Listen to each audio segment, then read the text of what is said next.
हाय दोस्तों, एक बार फिर से आप सभी लोगों का वाईआरएस क्लास में बहुत बहुत स्वागत है। तो दोस्तों, मॉडल पेपर हिंदी में मैंने आप लोगों को खंड आ का जो 20 प्रश्न है जो एग्जाम में 1 घंटे में आपको करना पड़ेगा, उसको मैंने इसके पहले के वीडियो में अच्छे तरीके से आप लोगों को पढ़ा दिया था। अगर आप वो वीडियो नहीं देखे हैं तो नीचे डिस्क्रिप्शन में लिंक दिया है, वहां जाकर आप इस वीडियो को देख सकते हैं। तो दोस्तों, आज की इस पूरे वीडियो में हम खंड बा का प्रश्न नंबर 1 और प्रश्न नंबर 2, इस पूरे वीडियो में हम अच्छे तरीके से पढ़ने वाले और सीखने वाले हैं। तो दोस्तों, प्रश्न नंबर 1 आपके सामने कह रहा है, निम्नलिखित गद्यांश पर आधारित 3 प्रश्नों का उत्तर दीजिए। दोस्तों, यह यहाँ से लेकर के और देखता था, ये पूरा आपका गद्यांश है और इस गद्यांश के नीचे 3 प्रश्न हैं। इन तीनों प्रश्नों का उत्तर आपको लिखना है। तो दोस्तों, गद्यांश क्या आपके सामने यहां से कह रहा है, यह कोई बात नहीं है कि एक स्वभाव और रुचि के लोगों में ही मित्रता हो सकती है। समाज में विभिन्नता देखकर लोग एक दूसरे की ओर आकर्षित होते हैं। जो गुण हमसे नहीं है, हम चाहते हैं कि कोई ऐसा मित्र मिले, कोई ऐसा दोस्त मिल जाए जिसमें वे गुण हों। चिंताशील मनुष्य प्रफुल्लित चित्त का साथ ढूंढता है। निर्बल बलि का धीर उत्साही का उच्च आकांक्षा वाला चंद्रगुप्त युक्ति और उपाय के लिए चाणक्य का मुंह ताकता था। नीत विशारद अकबर मन बहलाने के लिए बीरबल की ओर देखता था। अब दोस्तों, इस पूरे गद्यांश को पढ़ने के बाद इसके नीचे 3 प्रश्न दिया गया है।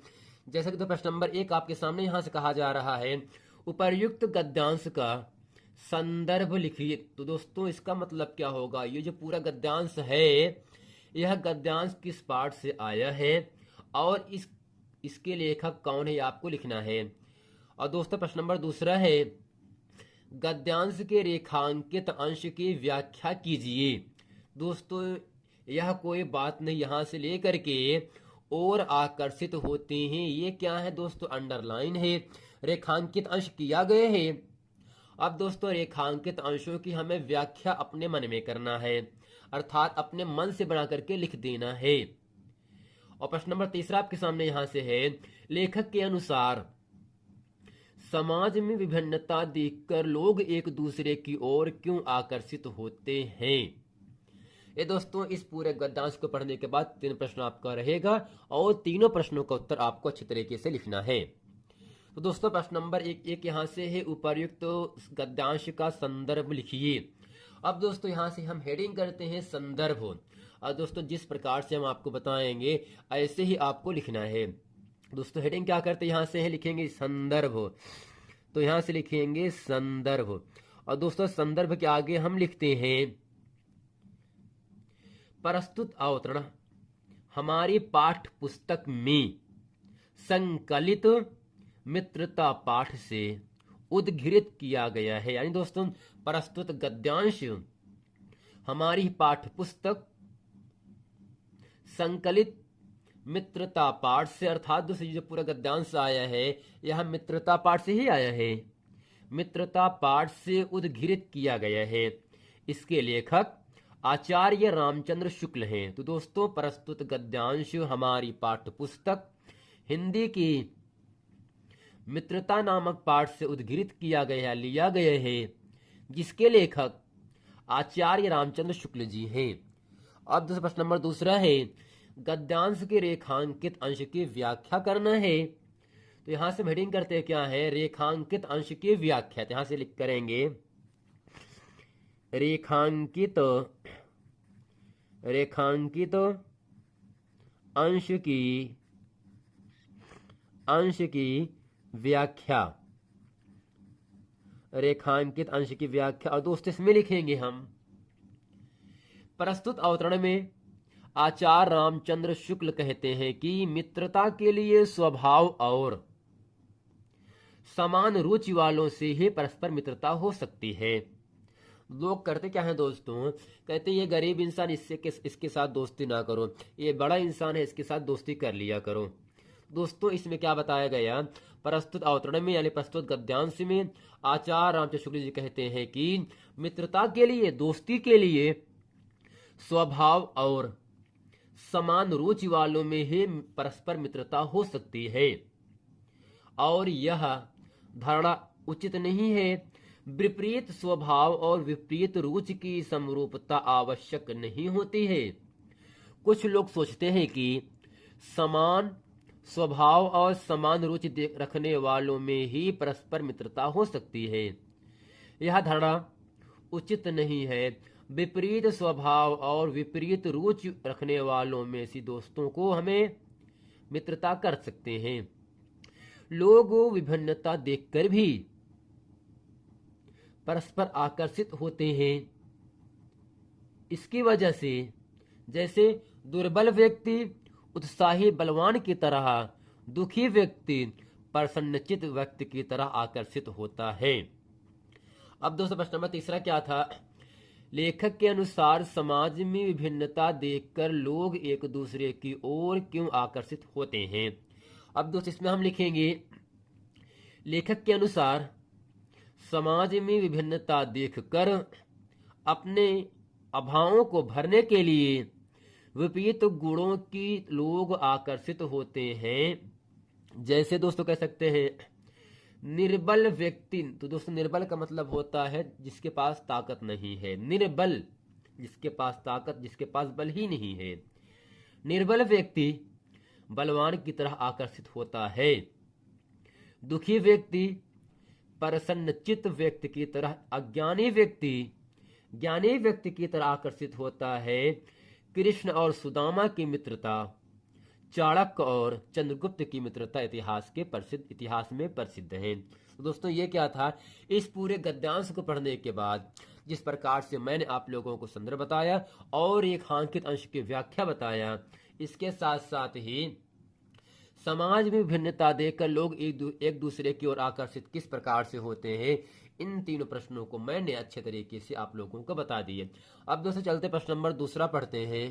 तो दोस्तों यहाँ प्रश्न नंबर दूसरा आपके सामने कह रहा है, दिए गए पद्यांशों पर आधारित 3 प्रश्नों का उत्तर देना है।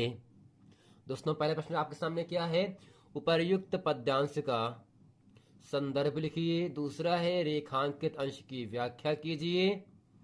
तीसरा है उपर्युक्त पंक्ति में कौन सा अलंकार है।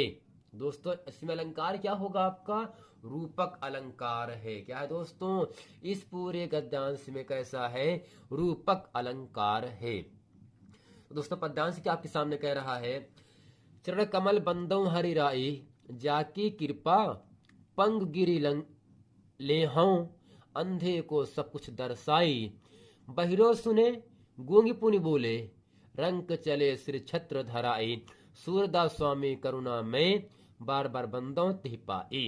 तो दोस्तों यहाँ से चरण का मतलब पैर होता है, कमल जानते हो कमल होता है। हरि का मतलब दोस्तों क्या होगा, ईश्वर होता है। हरि मतलब क्या होगा दोस्तों, ईश्वर होता है।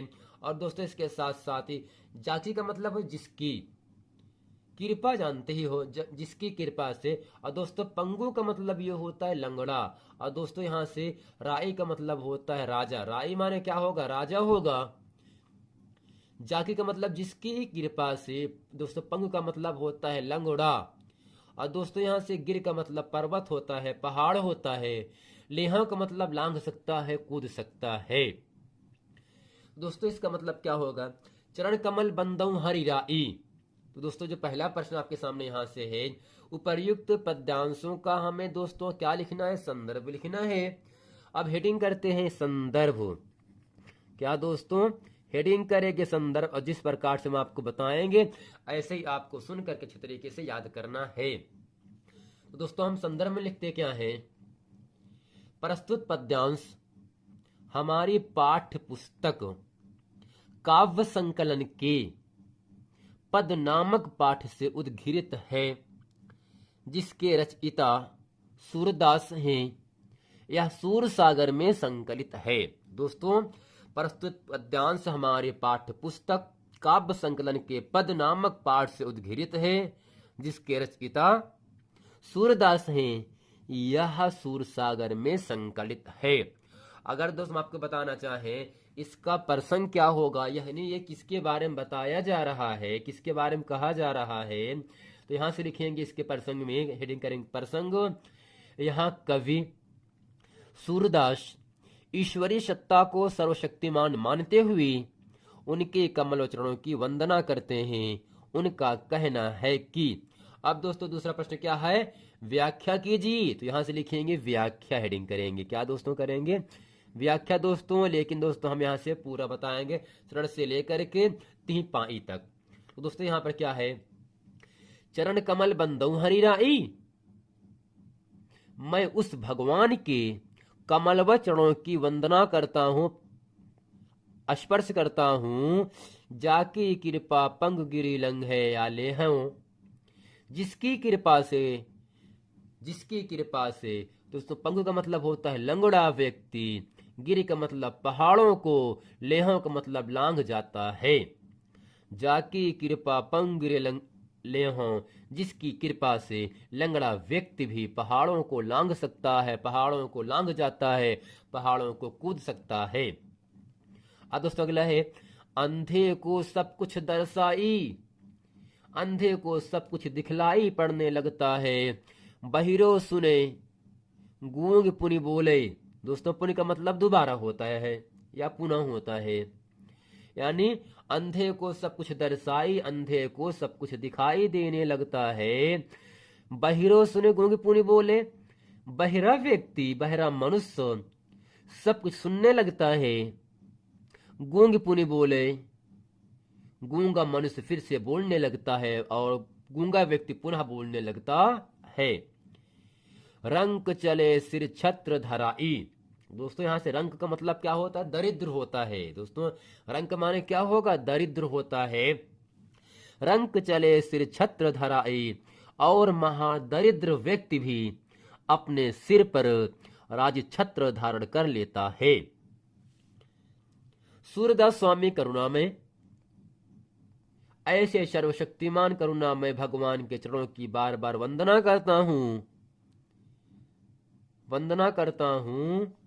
अब दोस्तों ये पूरा क्या है आपका, इस पूरे पद्यांश का व्याख्या हो गया, यानी मैं उस भगवान के कमलवत रूपी चरणों की बारंबार वंदना करता हूं, जिसकी कृपा से